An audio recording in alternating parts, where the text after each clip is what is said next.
on June 4th. Struck out a career-high 13 and starts Grossman off with a fastball strike to make it 0-1.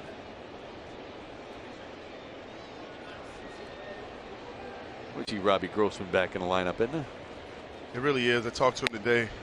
Asked him how he feels. He said, I feel great. I said, how through that nagging injury for a while. Grounds it to first. And Biggio takes it himself. One away. Here's the Blue Jays starting defense. On the inside corner. Make it 12th start against Detroit for José Berríos in his career. That's tap foul. 0-2 to Jonathan Schoop.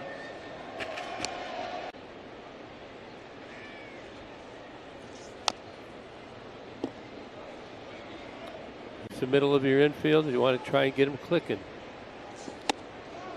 Schoop strikes out, 2 away. Hey, if the Tigers the middle of your lineup. First pitch to Cabrera is a curveball low, 1-0. With injuries prior couple years. Takes a strike to even things up. And you see a pitch all the way, but he's looking for something here. Inside 2-1 to Cabrera. He'd probably cut that slider down the way. That's fouled away. You saw the numbers there, 505 home runs from Miguel Cabrera. Had to get 500 before 505, and this was it in his career. And that will be celebrated this Sunday here at Comerica Park against the Blue Jays. Especially with 2 strikes. He's worked it full. Watch Miguel when he takes pitches with 2 strikes. You see the hands even after all these years to the baseball. There's a ground ball up the middle. Espinal off balance, throwing a nice dig out of the dirt by Biggio. Tigers. So far, obviously, Toronto has come out swinging the bats. Elvin Rodriguez now has been tagged for 16 runs. Falling behind early and then having to come in the first inning. And then in the second inning, it was just in with that nice 6-run cushion here through the first inning and a half. Austin Meadows bounces to first. Berríos a cover and 1 down here in the bottom of the second. And as the rain starts to fall a little bit harder, you can see a couple of the fans making. I'm just saying, for a man that's a little bit older than me, that was quick. I'm not saying I could get there as fast. I had a great caravan leading the way for me. How's that? That's good. Thank you, fellas. Javier Baez stands in with 1 away, and then it's Harold Castro. Slowly up the middle on the charge, and Espinal throws out Baez. 2 away. It's not the guy you want to get behind against very often. no, you don't. And coming off out of the 6-run lead, now he can just attack the strike zone, not be afraid to throw any of his pitches at any time. Flared to left. They had Gurriel turned around, but he recovered well enough. 6 up throw, but we'll get to that because we're going to be out in right field tomorrow and Sunday as well. Bottom of the third, José Berríos battling Spencer. Just 14 pitches to retire the Tigers 1-2-3 in the first, and then 7 pitches to mow him down 1-2-3 in the second. In this game so far, huh? A lot offensively for Toronto. This is a line drive right at the shortstop, Bo Bichette. We're out there on Saturday and Sunday as well. Gibby's back with us. Tucker Barnhart with a little flare to center. George Springer takes care of it. Seems like whenever we, but the hot dog obstacle course got me. Well, eat up, my friend. More in the rain than others because they've come prepared. Derek Hill, a little late, and it's 0-2.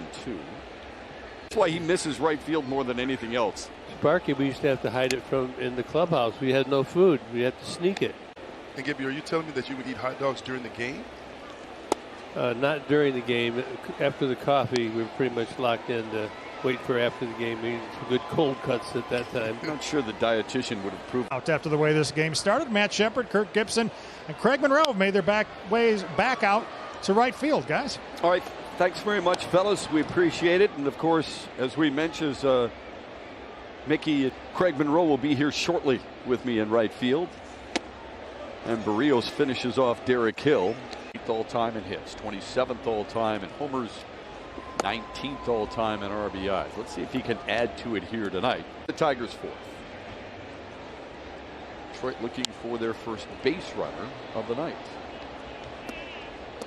Grossman grounded to first his first time up. Berríos has been very sharp, as evident by the 9 up, 9 down.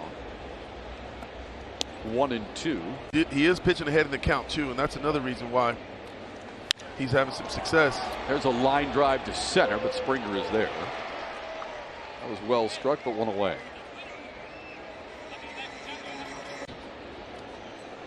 Jonathan Scope stands in. Pops it up. Bo Bichette where he stands. The other player, though, that A.J. Hinch had mentioned to 20 RBIs leads the Tigers. Made a lot of adjustments. Now this year he's getting to that fastball. And on cue, he goes to right field. That right there is typical Miguel Cabrera. Career hit 3,030. Good swings on Wednesday in Pittsburgh, even the out. Stands in with 2 down and a man aboard. He's grounded to first his first time up.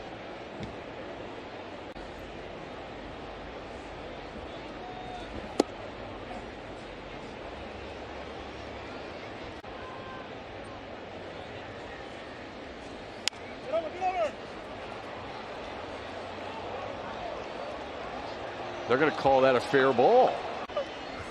Well, boys, that's what we call Miller Pod takeover. Next time, we might want to think about tossing something else.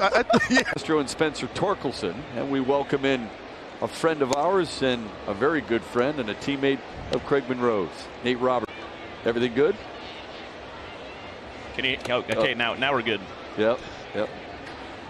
You enjoy the pregame festivities? Yeah, it was great.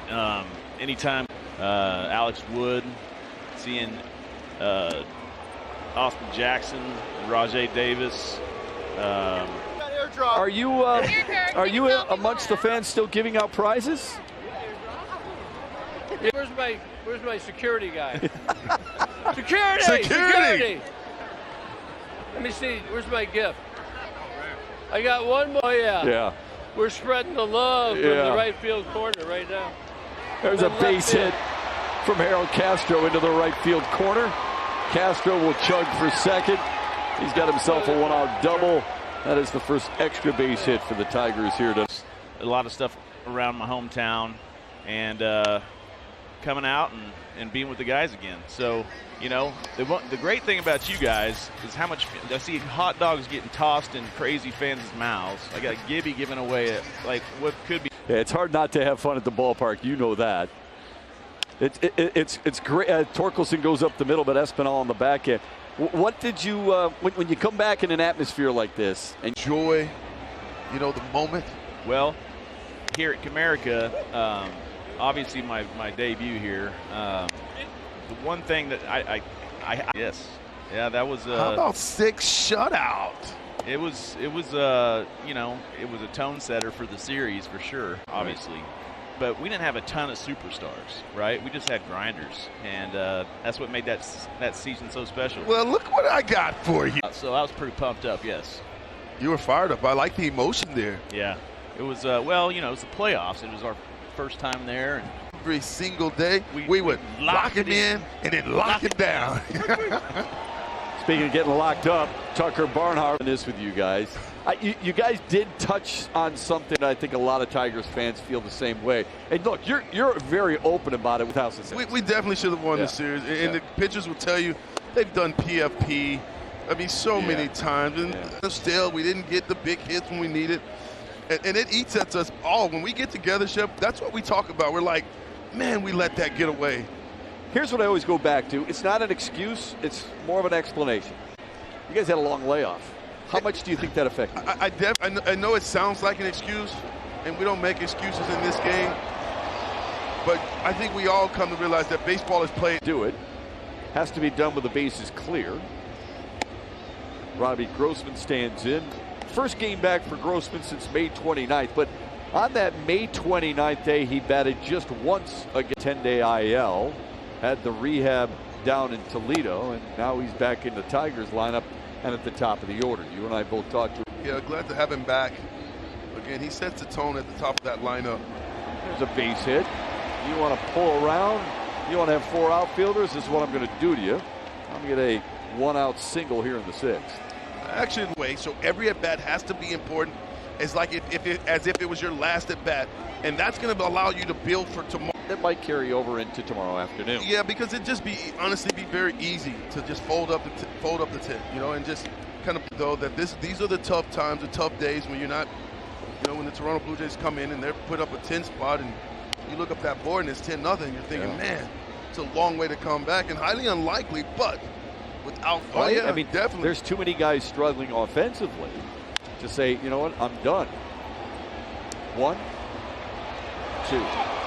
Double play turned. That ends. Is he built up well enough, strong enough to be able to go up against the Chicago White Sox? We shall see. We shall hope too. Baez.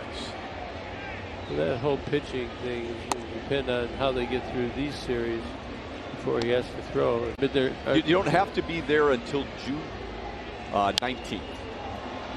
So a lot of things are going to go into that situation. You don't want to.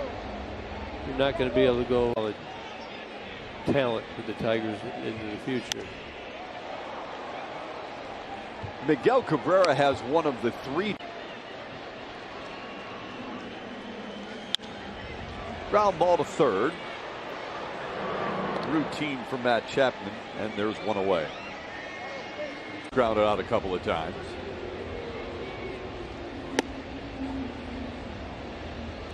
Changes in the game and play center. Perfect game for the Blue Jays just quickly. I mean, look at all the streaks around baseball right now. The Angels finally won a game. And they have lost 13 in a row. But anything can happen.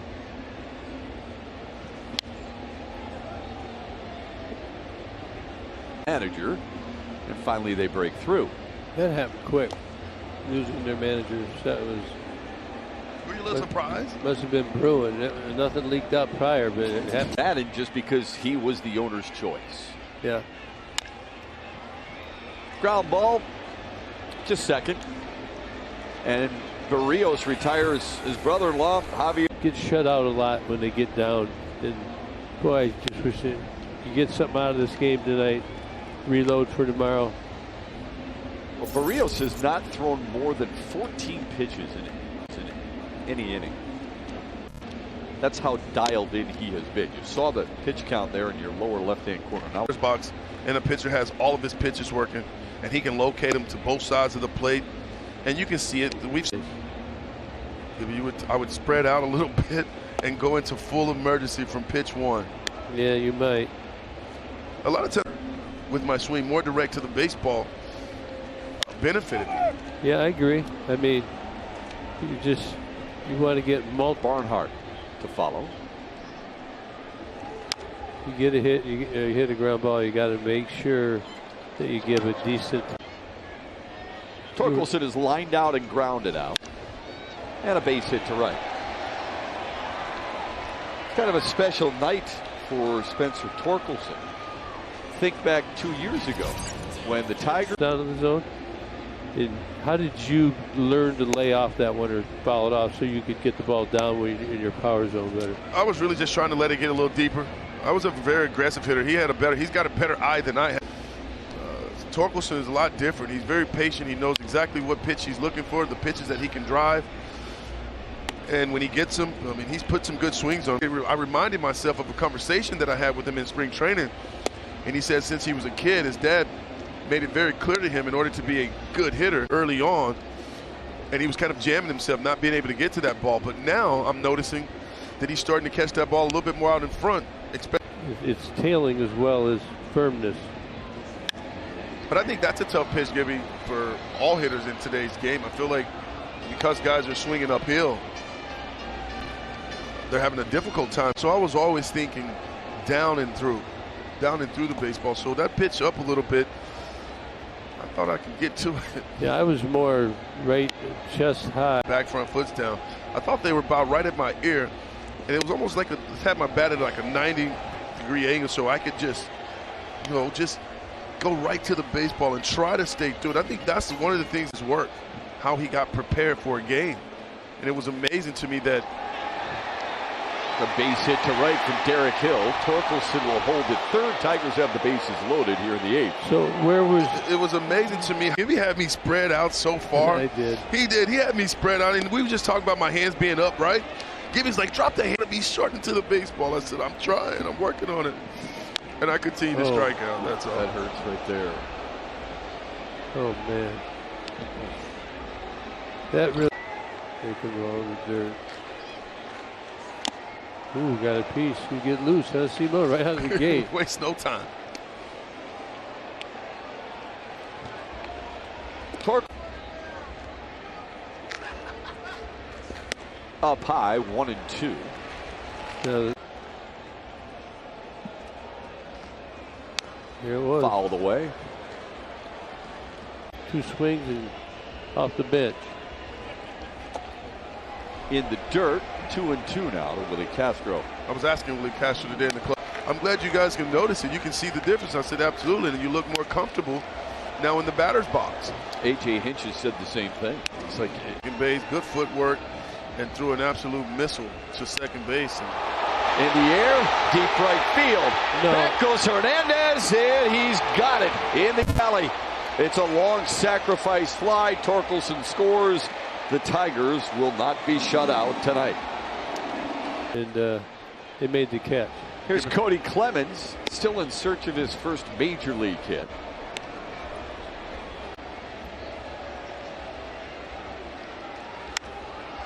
Pops it up. Left side, and Chapman's got it to retire Clemens and the Tigers.